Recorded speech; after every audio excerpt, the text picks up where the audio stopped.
So guys, I'm back again with my fourth lecture of lesson chapter Matter in our Surrounding, which is lesson number 1 of class 9th. तो कल हम लोगों ने कहाँ तक discuss किया था about the properties of states of matter, मतलब सॉलिड्स, लिक्विड्स और गैसेस की प्रॉपर्टीज डिस्कस की थी. आज हम लोग क्या डिस्कस करेंगे? Today we will discuss about the temperature and its unit. इसके बारे में बात करेंगे टेम्परेचर और उसकी क्या यूनिट है, क्या होता है टेम्परेचर. ठीक है, क्या कैसे डिफाइन कर सकते हो आप लोग टेम्परेचर को, या फिर उसकी कॉमन यूनिट्स क्या है. देखो टेम्परेचर क्या होता है, it is the degree of hotness. कोई बॉडी कितनी हॉट है या कितनी कोल्ड है, वो चीज हमें क्या बताती है, टेम्परेचर. तो temperature is defined as degree of hotness और कोल्डनेस और कोल्डनेस ऑफ अ बॉडी. ठीक है, अगर हम बात करते हैं टेम्परेचर, आपको कैसे मालूम होगा भाई? कोई तो स्केल होगा जो ये चीज मेजर करेगा कितनी हीटेड अप है कोई बॉडी या कितनी कूल है कोई बॉडी, तो कोई तो चीज मेजर करेगी. तो ऐसे ही टेम्परेचर को मेजर करते हैं by 3 scales. One scale is called as Celsius, the other is called as Kelvin and third scale is Fahrenheit. ठीक है, ये वाले हम स्केल्स यहाँ डिस्कस करेंगे. आपकी बुक में फ़ारेनहाइट नहीं है, so we will not discuss it. सिर्फ सेल्सियस और केल्विन की बात करेंगे. देखो सेल्सियस हम कहाँ यूज करते हैं? आप जो नॉर्मल टेम्परेचर, नॉर्मल थर्मोमीटर आप यूज करते हो, तो उसमें जितनी भी टेम्परेचर की डिविजन्स होती हैं, जो थर्मोमीटर के अंदर जो डिविजन्स होती हैं टू मेजर द टेम्परेचर, वो किस स्केल में होती है? In the Celsius scale. कहाँ पे? Normal thermometers. और अगर मैं बात करती हूँ रिसर्च वर्क में थर्मोमीटर्स यूज हुए, जो किस में यूज होते हैं? रिसर्च वर्क में. वो सब किस में यूज होते हैं? Kelvin scale.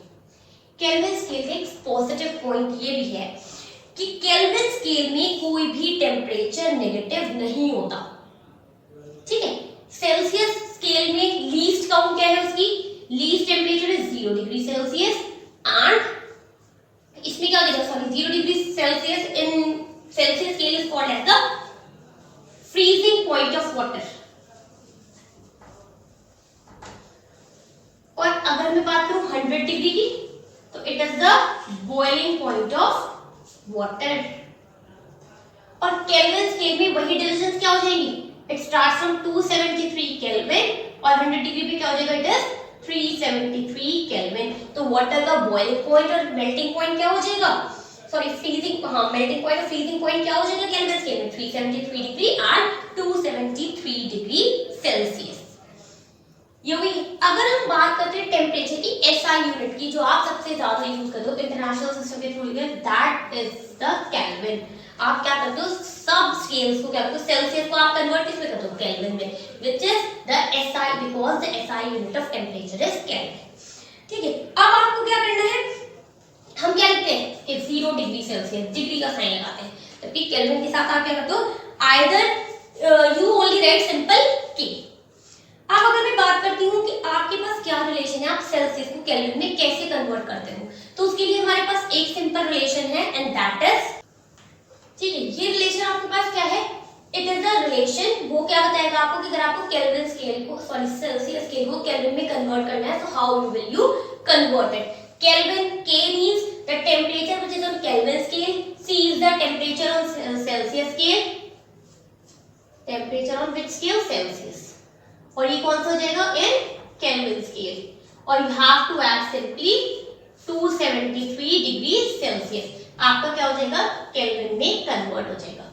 अगर मैं आपको ऐसे ही, जैसे फॉर एग्जाम्पल मैंने कहा है कि convert 100 degree Celsius to Kelvin scale, आपको क्या करना है? 100 डिग्री सेल्सियस को केल्विन में कन्वर्ट करना है.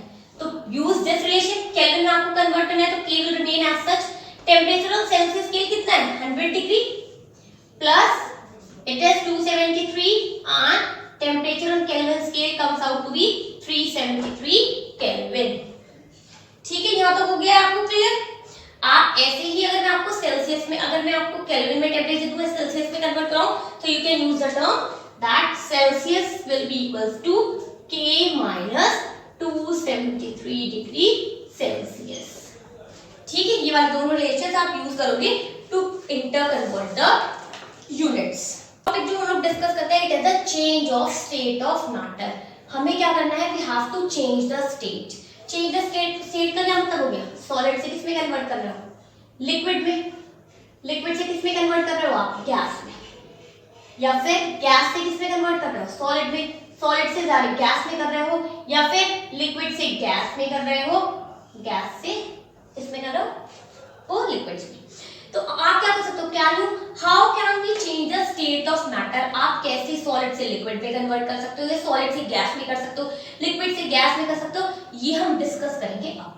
लेकिन उससे पहले अब हम क्या, ऐसे कोई फैक्टर है जो गवर्न करते हैं इसे। तो अगर हम बात करें, ऐसे दो ही फैक्टर्स हैं, the factors which govern the change of state are temperature. पहला फैक्टर क्या है, temperature, and the second factor which it is pressure.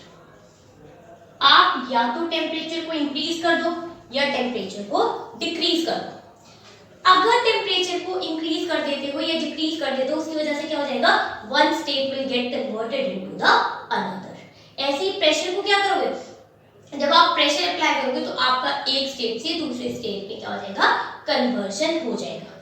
तो सबसे पहले हम इफेक्ट करते हैं टेम्परेचर का, ठीक है, the effect of temperature on different states. ठीक है, मैंने आपको टेम्परेचर बताया। हाँ, इससे पहले एक चीज और डिस्कस कर लेंगे। ऐसा कोई वो बताइए, कोई एग्जांपल दीजिए जिसमें आपके पास तीनों स्टेट्स एग्जिस्ट करें, सॉलिड भी, लिक्विड भी एंड गैस। ऐसा कोई भी एग्जांपल देखो। अगर हम बात करें, ऐसे एग्जांपल आपका वाटर है। अगर आप वाटर को क्या कर दो, हीट अप कर दो, water get converts into water vapour. कौन सा स्टेट हो गया आपका ये, इट इज गैसियस स्टेट। और वाटर अल्टीमेटली किस स्टेट में, लिक्विड। अगर मैं वाटर को फ्रीज आउट कर दूं, लोअर टेम्परेचर प्रोवाइड कर दूं, it will get gets converted into ice which is solid. अगर मैं वाटर की बात करूं, एक नॉर्मल डिग्री पे भी क्या करता है, water can exist on the three states, in all the three states. It can B solid, liquid और गैस। लेकिन वो किस पे डिपेंड करेगा, इट डिपेंड्स ऑन टेम्परेचर। कि अगर मेरे पास वाटर का टेम्परेचर 0 डिग्री और बिलो होगा तो it becomes ice, and if the temperature is 100 degree और above, it exist in the form of gas. तो टेम्परेचर का रोल तो बहुत ज्यादा इंपॉर्टेंट हो गया आपके लिए। अब अगर हम पढ़ते हैं चेंज ऑफ प्रेशर का इफेक्ट भी और टेम्परेचर का भी इन इलैबोरेशन। सबसे पहले बात करते हैं चेंज ऑफ टेम्परेचर की बात करेंगे। देखो, अगर हम सॉलिड से लिक्विड में चेंज कर रहे हैं, कोई भी चीज सॉलिड है, जब आप क्या करते हो, when you increase the temperature, जब आप उसे टेम्परेचर इंक्रीज करोगे तो काइनेटिक एनर्जी इंक्रीज होगी डेफिनेटली। तो सॉलिड क्या हो जाएगा, it can be converted into liquid state. ऐसे ही क्या हो जाएगा, लिक्विड को आप एनर्जी और ज्यादा प्रोवाइड करो, टेम्परेचर प्रोवाइड करो, इंक्रीज करो टेम्परेचर का, तो लिक्विड किस में कन्वर्ट हो जाएगा, वेपर स्टेट में। और अगर मैं टेम्परेचर को डिक्रीज कर दूं, मेरा गैस है, मैं उसकी टेम्परेचर को डिक्रीज कर दूं, लोअर डाउन कर दूं, वो किस में आ जाएगा, फिर से लिक्विड स्टेट में। फर्दर डिक्रीज कर दूं, it will come into solid state. तो अब सबसे पहली बात करते हैं सॉलिड से लिक्विड। सॉलिड से लिक्विड में कन्वर्ट हो रहा है, what is this process called as, आपका क्या हो रहा है, सॉलिड से लिक्विड में कन्वर्ट हो रही है कोई भी चीज। The process is called as, क्या कहलाते हैं ये process, it is called as melting.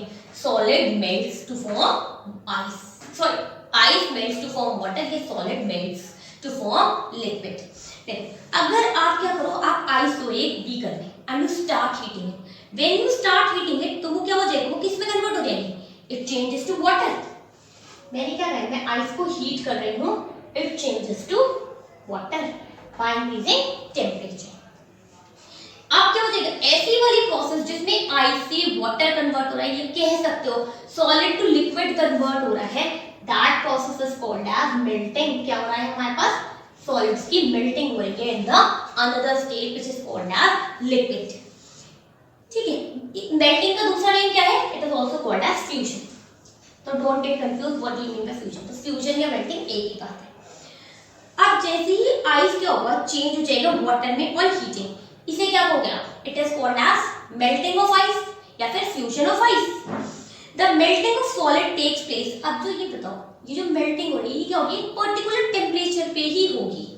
ठीक है, the temperature at which a solid substance, इस टेम्परेचर पे लिक्विड जब आपका सॉलिड सब्सटेंस क्या हुआ है, मेल्ट हुआ है, क्या देने के लिए, आपका लिक्विड देने के लिए, at the atmospheric pressure that is called as the melting point of a substance। मैंने क्या कहा, क्या है मेल्टिंग पॉइंट? मेल्टिंग पॉइंट वो वाले टेम्परेचर है जिसपे आपका क्या हो जाता है, सॉलिड क्या करेगा, it gets converted into ice, that sorry it gets converted into liquid, that particular temperature at which the solid melts to form liquid at atmospheric pressure, उसे आप क्या कहोगे, melting point of that particular substance. तो अगर मैं कह रही हूँ कि आइस जो है वो मेल्ट कौन से टेम्परेचर पे करता है, आइस मेल्ट एट 0 डिग्री, तो इसका मतलब मेल्टिंग पॉइंट क्या हो गया आइस का, it is the 0 degree Celsius. अब जितने जैसे जैसे डिफरेंट सॉलिड्स होते चले जाएंगे उन सबके मेल्टिंग पॉइंट्स भी क्या होंगे, दे विल बी डिफरेंट। अब मेल्टिंग पॉइंट क्या बताएगा आपको, it tells about the force of attraction। ठीक है, अगर आपके पास जितना मेल्टिंग पॉइंट हायर होगा, कोई चीज मेल्ट होने में जितना ज्यादा टाइम लेगी, इसका मतलब उसमें फोर्स ऑफ अट्रैक्शन क्या है, उतना ज्यादा है। Higher the force of attraction, higher will be the melting temperature. ठीक है, अगर मैं बात करूं आयरन की, मैं कह रही हूं आयरन का जो मेल्टिंग पॉइंट है it is near about 1535 degree Celsius. ऐसे क्यों है आयरन का मेल्टिंग पॉइंट इतना हाई है, because iron has strong force of attraction. Iron के अंदर जो अट्रैक्शन है सॉलिड पार्टिकल्स के बीच में वो बहुत ज्यादा हाई है, so it have very high melting point. ठीक है, अब देखो लिक्विड में कन्वर्जन किस तरीके से हो रहा है, जब आप सॉलिड को हीट करते हो तो वो किस में हो जाएगा, वो अपना स्टेट बदल लेगा एंड इट बिकम्स लिक्विड। तो देखो जब आपके पास हीटिंग हो रही है तो ये हीट एनर्जी क्या करती है, ये पार्टिकल्स को वाइब्रेट कराने लगती है, वाइब्रेट करते हैं पार्टिकल्स, बहुत तेजी से वाइब्रेट करते हैं। अब जैसे ही मेल्टिंग पॉइंट आएगा, पार्टिकल्स के पास इतनी एनर्जी हो जाएगी, इतनी काइनेटिक एनर्जी हो जाती है that they will overcome the force of attraction. वो अट्रैक्शन फोर्स से ज्यादा हो जाती है। जैसे ही kinetic energy, when kinetic energy exceeds the force of attraction, आपके पास क्या हो जाएगा, एक स्टेट से दूसरे स्टेट में कन्वर्जन। तो आपको ये पॉइंट ध्यान रखना है कि आपका कैसे कन्वर्जन हो रहा है, जब भी काइनेटिक एनर्जी ओवरकम कर जाएगी फोर्स ऑफ अट्रैक्शन को, तभी क्या हो जाएगा, one state gets converted into the another one. ठीक है, अब हो गई ये आपके मेल्टिंग क्लियर है सब पे, चलिए ठीक है। अब आप क्या कर रहे हो, सॉलिड से लिक्विड हमारा कन्वर्ट हो गया, अब लिक्विड से किसमें कन्वर्ट होना है, गैस में। जब आप वाटर को हीट करते हो तो हमारे पास क्या बनते हैं, वाटर वेपर्स। वेपर्स कौन सा स्टेट होगी, गैस। इस प्रोसेस को आप क्या कहते हो, you called it as vaporization, या फिर हम इसे क्या बोल सकते हैं, it can also be called as boiling. Boiling और वेपराइजेशन एक ही बात है। जैसे जैसे आप हीट करना स्टार्ट होगे, टेम्परेचर को इंक्रीज करते चले जाओगे, आपके पास क्या हो जाएगा, सॉलिड से लिक्विड बना और लिक्विड से अल्टीमेटली किसमें कन्वर्ट हो जाएगा, स्टीम में, या फिर क्या कह सकते हो, in a gaseous state. The process in which a liquid substance क्या होगा, अब बॉइलिंग को आप कैसे डिफाइन करोगे, वो प्रोसेस जिसमें क्या होगा, liquid gets converted into gaseous phase on heating. किसपे, on heating, you are increasing the temperature, या आप हीट कर रहे हो, इसलिए आपने प्रोसेस को नाम दे दिया है बॉइलिंग। ठीक है, अब ये वाले वो वाला टेम्परेचर क्या कहलाएगा जिस पे बॉइलिंग होगी, that particular temperature at which the liquids get converted into gaseous phase, it is called as the boiling point of any substance. अब वाटर का बॉइलिंग पॉइंट क्या है, 100 डिग्री सेल्सियस। इसका मतलब वाटर आपका वेपर फेज में कब कन्वर्ट होगा, जैसे ही वो 100 रीच कर जाएगा, और जितने जितने जैसे जैसे डिफरेंट लिक्विड हो जाएंगे उन सबके क्या हो जाएंगे, बॉइलिंग टेम्परेचर चेंज होते चले जाएंगे। अब हमने क्या बात की थी कि आपके लिए क्या जरूरी है स्टेट को चेंज होने में, जब आप कोई भी चीज को हीट करते हो तो हीट एनर्जी क्या होगी, वो उसे पार्टिकल को बहुत ज्यादा फास्ट मूव कराने लगेगी, they will start vibrating faster and faster. At the boiling point particles पे क्या हो जाएगा, जब बॉइलिंग पॉइंट रीच होगा तो पार्टिकल्स पे कितनी एनर्जी हो जाएगी, it will overcome the force of attraction. वही चीज kinetic energy will increase as compare to force of attraction. अगर हमारे पास ये हो गई है condition, it means your liquid will get converted into gas. हो गया यहाँ तक क्लियर, प्रोसेस वेपराइजेशन और बॉइलिंग। और kinetic energy should exceed the force of attraction. Third process हो जाती है कंडेंसेशन। नेक्स्ट प्रोसेस है हमारे पास कंडेंसेशन। अब आपने दोनों पहले से क्या लिखे थे, जब आप इंक्रीज कर रहे हो टेम्परेचर को तो क्या हो रहा है, अब अगर मैं टेम्परेचर को लोअर डाउन कर रही हूँ तब क्या हो रहा है, अगर मैं लिक्विड से सॉलिड कन्वर्ट करना चाहती हूँ तो हमें क्या करना पड़ेगा, आपको सब्सटेंस को लोअर टेम्परेचर प्रोवाइड करना पड़ेगा। आप क्या करते हो, वाटर को आप कहाँ रखते हो, फ्रिज में रखते हो, क्यों, ताकि उसे कम टेम्परेचर प्रोवाइड हो and it gets converted into another state, ice में बन जाए। तो यही चीज इसमें है। अब अगर मैं कंडेंसेशन को तो आप क्या डिफाइन करोगे, the process in which the liquid state is changed into solid state by cooling, it is called as freezing और कंडेंसेशन। इसे कंडेंसेशन भी बोल सकते हो आप, even you can call it as freezing, या फिर इसे क्या कहते हैं, सॉलिड में कन्वर्ट हो रहा है, it is also called as solidification. तो तीनों टर्म्स का एक ही मीनिंग है, चाहे कंडेंसेशन की कहो, चाहे फ्रीजिंग कह दो, चाहे क्या कहते हैं solidification. It is the reverse of melting. Melting क्या हो रहा है, सॉलिड से लिक्विड, और solid to liquid is called, sorry हाँ, लिक्विड से सॉलिड क्या कहलाएगा, कंडेंसेशन। ठीक है, अब इसमें क्या होगा, जैसे आप टेम्परेचर लोअर डाउन करते हो, ये होता कैसे है कि पार्टिकल्स क्या करेंगे, जो उन्होंने एक्स्ट्रा एनर्जी गेन की थी, they will lose that extra energy, वो अपनी वही एनर्जी जो उन्होंने गेन की थी उसे लूज कर जाएंगे and they will move slowly, अब वो हल्के हल्के मूव करने लगेंगे। इफ द लिक्विड, आप उसे इतना ज्यादा कूल कर देते हो कि उसका फ्रीजिंग पॉइंट अटेन हो जाए, उस टाइम पे वो क्या हो जाएंगे, the particles will stop moving, this will stop vibrating at a fix position, और उस टाइम पे क्या हो जाएगा, liquid will get converted into solid. ठीक है, ऐसे ही आप क्या कर दोगे, हम क्या कर सकते हैं, गैस को भी कन्वर्ट करेंगे। When the solid is heated it will form liquid and when the liquid is heated it boils to form a gas. अब इन्हीं चीज को हमने क्या कर दिया, हमने सिर्फ कूलिंग कर दी है। आपने लिक्विड स्टेट को फर्दर कूल डाउन कर दिया, कंडेंसेशन और ज्यादा कर दिया, तो आपके पास क्या हो जाएगा, you can ultimately even get, so yes, अगर मैं गैस को कंडेंस कर देती हूँ, तो गैस या वाटर वेपर्स को अगर आप कंडेंस करते होंगे तो आपने नॉर्मल डेज में भी ऑब्जर्व किया होगा, क्या हो जाता है हमारे पास, ड्रॉपलेट्स ऑफ वाटर आ जाता है, it means gas gets converted into liquid state, जैसे जैसे क्या करोगे, टेम्परेचर को लोअर डाउन करते हो। ठीक है, यहाँ तक ये पॉइंट कंप्लीट हुआ है, सॉरी ये टॉपिक कंप्लीट हुआ है। Now we are moving to the another topic that is latent heat.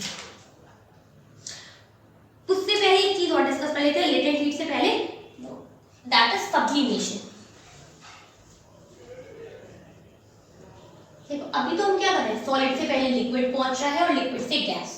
Sublimation ऐसा प्रोसेस है जिसमें सॉलिड जो है वो डायरेक्टली किसमें बन जाएगा, गैस में, और उसमें कोई लिक्विड स्टेट नहीं इन्वॉल्व होता।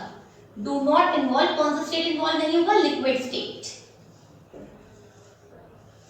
लेकिन सिर्फ ये वाली प्रोसेस ऐसी है जो बहुत ही कम लिक्विड्स शो करते हैं, सॉरी बहुत ही कम सॉलिड्स शो करते हैं।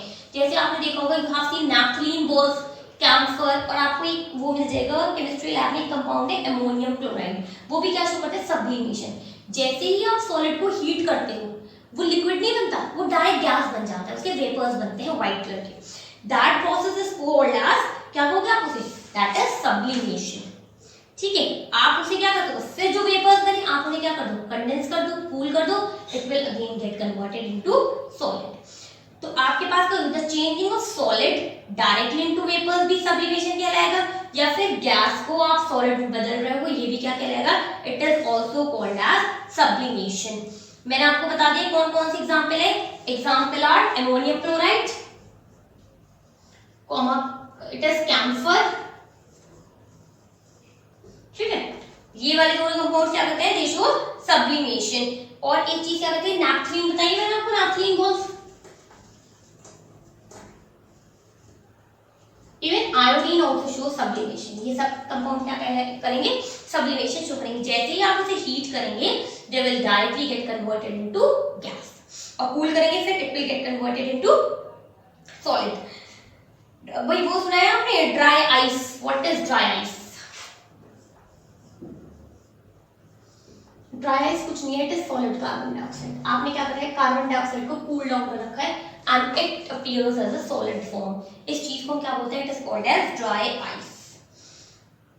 ठीक है, जब अगर आप उसे सॉलिड कार्बन डाइऑक्साइड को क्या कर दो, सप्लाई कर दो, it will get converted into again gaseous carbon dioxide. अगर आप इसका क्या कहते हैं ये चीज पढ़ना चाहो, एक्सपेरिमेंटली देखना चाहो, तो you can take what you can take, you can take a china dish and put some ammonium chloride in it, और उसे क्या कर दीजिए, उसके ऊपर ना वो होता है फनल, उससे inverted funnel, you can put inverted funnel on it and close the one end of funnel. आपने funnel का end close कर दिया. Now you start heating the china dish which contains ammonium chloride. जब आप heat करोगे तो आप funnel पे क्या notice करोगे? You will notice white vapors. बहुत ज़्यादा fumes से notice करोगे तो वो क्या होंगे? अब अगर आप ये चीज remove करके देखो तो there is no drop of liquid, क्योंकि liquid में conversion नहीं होता, वो direct किसमें पहुंच जाता है? In the gaseous state. ठीक है? These vapors they will rise up और किस में कन्वर्ट, अब अगर मैं हीटिंग करती रहूंगी तो क्या होता रहेगा, व्हाइट वेपर्स कन्वर्ट होते रहेंगे एंड दे विल, जैसे ही वो इनर वॉल्स के फनल के दोबारा कांटेक्ट में आते हैं जहां पे टेंपरेचर लोअर डाउन है, वो फिर से किस में कन्वर्ट हो जाएंगे, they will again get converted into solid.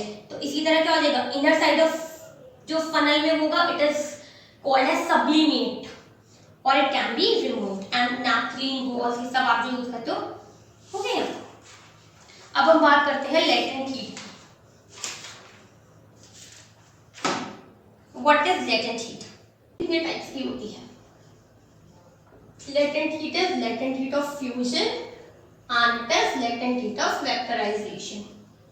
तो लेटेंट हीट आपकी टू टाइप्स की है, it is latent heat of fusion and latent heat of vaporization. देखो लेटेंट हीट किसे बोलते हैं?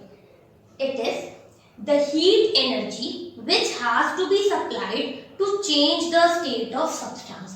क्या कहा है? लेटेंट हीट को मैं कह रही हूँ लेटेंट हीट फ्यूजन की है, लेटेंट हीट वेपराइजेशन की है। इसका मतलब आप क्या करो, इट इज द हीट, क्या है, heat applied to change the state of matter। वो चीज क्या हो जाएगी आपकी लेटेंट हीट। अगर आप क्या कर रहे हो, मेल्टिंग करा रहे हो, ठीक है, सॉलिड से लिक्विड कन्वर्ट करा रहे हो, that will be called as latent heat of fusion. अगर आप लिक्विड से वेपर में कन्वर्ट करा रहे हो, it will be called as latent heat of vaporization. तो लेटेंट हीट क्या है? It is nothing else the only heat which is applied to change the state of matter, या किसी भी सब्सटेंस की चेंज करने के लिए फिजिकल स्टेट को जो हीट अप्लाई करते हो, it is called as latent heat. एक चीज को ध्यान रखनी है, it do not raise the temperature. कभी भी क्या हो जाएगा, ये वाली हीट टेम्परेचर को रेज नहीं करेगी, it is only use for the conversion of state. आप क्या कहते हो, it do not raise temperature, it do not increase temperature, only changes state. ठीक है। अब और लेटेंट का मीनिंग क्या होता है? Hidden heat. अब इसे हम हिडन हीट क्यों बोलते हैं? ये क्या कहते हैं, इसको आप फील नहीं कर सकते, you can not notice it. क्यों? क्योंकि टेम्परेचर ही राइज नहीं हो रहा है, सिर्फ आपका स्टेट कन्वर्ट हो रहा है। Because the heat is hidden, you can not notice it, you can not feel it. तो हमने इस चीज का नाम क्या रख दिया? Latent heat. नाउ अब ऐसा क्या है जो ये टेम्परेचर को राइज अप नहीं करती? नाउ सी, अगर हम बात करते हैं, देखो कोई भी सब्सटेंस है, जैसे सॉलिड्स हैं, लिक्विड्स हैं, हम सबके बीच में क्या एग्जिस्ट करते हैं? There is a force of attraction between them. अगर हमें कोई भी स्टेट चेंज करना है, मुझे लिक्विड से गैस में कन्वर्ट करना है, तो मुझे क्या करना है? उसके फोर्स ऑफ अट्रैक्शन को डिस्ट्रॉय करना है। जो पार्टिकल्स के बीच में फोर्स है उसे डिस्ट्रॉय करना है, ताकि उसके पार्टिकल किस तरह हो जाए, जैसे गैस के हैं। तो अब क्या हो जाएगा, आप क्या करेंगे हम लोग, तो हमें ये वाले फोर्स को ब्रेक करना है। तो अब हम जो हीट अप्लाई करेंगे ये वाला फोर्स को ब्रेक करने के लिए, that heat is called as latent heat. ये क्या करेगी, ये काइनेटिक एनर्जी को इंक्रीज नहीं करेगी। अब जब मेरी काइनेटिक एनर्जी इंक्रीज नहीं होती, it means temperature will also not increase. ये टू टाइप्स के मैंने बता दिया है आपको। अगर मैं फ्यूजन में सॉलिड से लिक्विड बात कर रहा हूं और लिक्विड टू गैस हो तो ये हो जाएगा। अब हम इसे कैसे स्टडी कर सकते हैं? There are two experiments. सबसे फर्स्ट हो जाएंगे लेटेंट हीट ऑफ फ्यूजन। आप सुनते रहिएगा, मैं इसे ज्यादा लिख नहीं रही हूं, you can only listen. The latent heat of fusion, ये आप कैसे परफॉर्म करोगे? यू टेक अ बीकर, और बीकर के अंदर क्या ले लीजिए? आइस ले लीजिए, crushed ice. You have crushed the ice and take it in a beaker, और बीकर के अंदर क्या रख दीजिए? थर्मामीटर अप्लाई कर दीजिए। You suspend a thermometer in it. Now जैसे ही आप सस्पेंड करोगे, आप क्या नोटिस करोगे? Temperature of ice. What is the melting temperature? तो temperature would be 0 degree. We now heat, अब हम क्या करेंगे? हम हीट करना स्टार्ट करेंगे उस बीकर को। What you will see that on heating ice क्या होगी? आपकी मेल्ट होने स्टार्ट हो जाएगी, वाटर बनता चला जाएगा, और आप क्या करते रहो? You need to record the temperature. आप टेम्परेचर हर मोमेंट पे रिकॉर्ड करोगे। जैसे जैसे हीट देते रहोगे, आपके पास आइस मेल्ट होती चली जाएगी and it will form water. लेकिन आपकी टेम्परेचर, जो आप टेम्परेचर की रीडिंग है, it will not change, it will remain as such. जैसे ही आपके पास क्या होगा? बहुत ही थोड़ी सी आइस रह जाएगी बीकर में, मतलब आपका जब थोड़ी सी आइस रह जाएगी, वाटर में कन्वर्ट होने के लिए टेम्परेचर क्या हो जाएगा? The temperature will not rise, और वो कहां तक रहेगा? It will remain till 0 degree. अब आप क्या शो करना? आप हीट सप्लाई कर रहे हो, लेकिन फिर भी क्या हो रहा है? टेम्परेचर इंक्रीज नहीं हो रहा है। ये कब क्या हुआ? उसने कहा अगर आप फर्दर हीट अप्लाई करोगे, देन आपके पास क्या हो जाएगा? टेम्परेचर जो है वो राइज होना स्टार्ट हो जाएगा। अब the heat which is going into ice, अब हीट तो जा रही है आइस में, जो किस में कन्वर्ट हो रही है? उसे लिक्विड में कन्वर्ट कर रही है। विदाउट इंक्रीज इन टेम्परेचर उसे क्या हो गई? It is required. अब वो क्यों जरूरी है? ताकि आपकी बॉन्ड्स ब्रेक हो जाए इजीली। इसको आप क्या कहोगे? It is called as the latent heat of fusion. तो लेटेंट हीट ऑफ फ्यूजन को आप कैसे डिफाइन कर सकते हो? The heat in joules which is required to convert 1 kg of solid at its melting point to a liquid without any change in temperature। कोई temperature में change नहीं होगा, लेकिन आपके पास क्या हो जाएगी? हीट होगी which will convert solid into liquid। ठीक है। अब अगर मैं आपसे मालूम करूं कि हमने इतनी सारी हीट प्रोवाइड की, कहां गई है वो? तो आपकी क्या करेंगे? To overcome the force of attraction. अब अगर कहे ये होता है कि why the temperature is not rising even though heat is supplied, तो आप क्या कहोगे? क्योंकि उसमें इतने सारे उसका फोर्स और उनके बॉन्ड्स को तोड़ने के लिए हमें क्या चाहिए? बहुत ज्यादा एनर्जी चाहिए। So we are supplying it and it is used in क्या कहते हैं? In melting effect, in changing the state. ऐसे लेटेंट हीट ऑफ वेपराइजेशन लो, इसे कैसे नोटिस करोगे? Take water and suspend a thermometer in it. Beaker में water ले लीजिए, थर्मामीटर को सस्पेंड कीजिए, you will notice the water the temperature it will be near about. ठीक है। आप पहले क्या करोगे? सबसे पहले आप वाटर ले लीजिए, और उसके बाद क्या कीजिए? Heat that water. जब तक आपका 100 मतलब आपके वेपर्स में कन्वर्ट नहीं जाता, you will heat the water. हम क्या नोटिस करेंगे? There will be no change in temperature.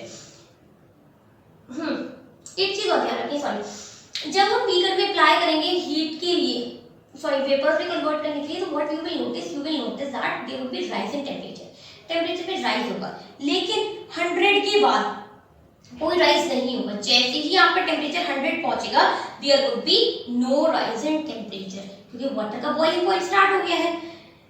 अब जो आप और फर्दर हीट इंक्रीज करोगे, it will not increase the temperature, it will only convert किसको? लिक्विड को गैस में कन्वर्ट करेगी। जैसे ही water has begun to boil, temperature will remain constant unless all the water has been changed into steam. अब steam क्या हो जाएगी? हमारे पास किसके काम आएगी steam? To notice that even though the water is converting into vapors, but yet the temperature is remaining same। अब इस वाली हीट को क्या करोगे? This heat is called as latent heat of vaporization। ठीक है। अब एक चीज आपको और ध्यान रखनी है कि अगर मैं बात करती हूँ आपसे, कहती हूँ कि लिक्विड जो है causes more severe burns as compare to boiling water, तो ऐसा रीजन क्या है? क्योंकि जब भी आप हीट सप्लाई करते हो तो steam it has also the latent heat, उसमें लेटेंट हीट प्रेजेंट होती है, हिडन हीट प्रेजेंट होती है, जो कब एक्वायर की है उसने? जब आप स्टेट चेंज कर रहे थे। तो इसलिए हमेशा जो स्टीम होती है it causes more severe burns as compare to boiling water। Sublimation we have read। Now we are going to effect of change of pressure. ठीक है, कैसे अप्लाई कर सकते हो चेंज ऑफ प्रेशर को? अगर मैं क्या करती हूँ, गैस पे प्रेशर इंक्रीज करती हूँ, it gets converted into liquid, liquefy हो जाती है gas by increasing in pressure. देखो जैसे जैसे आप प्रेशर को इंक्रीज करते चले जाओगे, गैस के पार्टिकल्स जो ऐसे ऐसे ऐसे ऐसे बहुत दूर है, they will come near to each other. जैसे लिक्विड्स होते हैं ऐसे पार्टिकल्स हमारे क्या होते चले जाएंगे, ये इतनी दूर दूर थे, अभी क्या हो जाएंगे, they are coming close to each other. जब वो पास आ जाएंगे तो हमारे पास क्या हो जाएगा, एक नेक्स्ट वाला स्टेट अचीव हो जाएगा, जिसे क्या कहेंगे, लिक्विड स्टेट। ठीक है, एक चीज और ध्यान रखिए, जैसे जैसे आप प्रेशर को इंक्रीज करोगे, you have to lower down the temperature as well. तो increase in pressure and lowering down of temperature will result into gases to liquid state.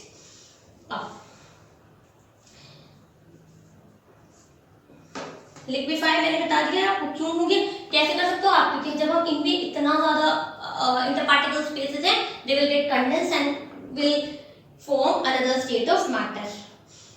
अगर हम क्या करेंगे, गैस को एक below a certain temperature it only can be liquefied. Cooling कैसे कर सकते हो आप, अगर हमें किसी चीज की कूलिंग करनी है कैसे करोगे आप उसमें वाटर पोर कर दो। Ammonia gas can be liquefied by applying high pressure and low temperature. ठीक है, अगर मैं क्या करती हूँ, सॉलिड कार्बन डाइऑक्साइड को हम क्या करते हैं, हाई प्रेशर पे स्टोर करते हैं। क्यों? क्योंकि उसकी वजह से ही कार्बन डाइऑक्साइड जो एक गैस है, it is being converted into solid form. तो conversion of solid carbon dioxide into carbon dioxide gas is the change of state, जो किस तरह हो रहा है, because of increase in pressure and higher atmospheric temperature. और white solid is called as dry ice, it is extremely cold. ध्यान रखना, आपको बहुत ज्यादा कोल्ड होती है and is used in deep freeze and to keep the ice cream cold. ठीक है, यहां तक कंप्लीट हो गया हमारा चैप्टर, सॉरी नॉट चैप्टर, ये वाला टॉपिक कल हम डिस्कस करेंगे, इवेपोरेशन एंड द फैक्टर्स जो इफेक्ट करते हैं इवेपोरेशन को। तो अगर प्लीज कोई भी क्वेरी हो, you can ask in the comment section, और guys to like share and subscribe अगर अभी तक नहीं किया है, so that you can get the latest updates of our video.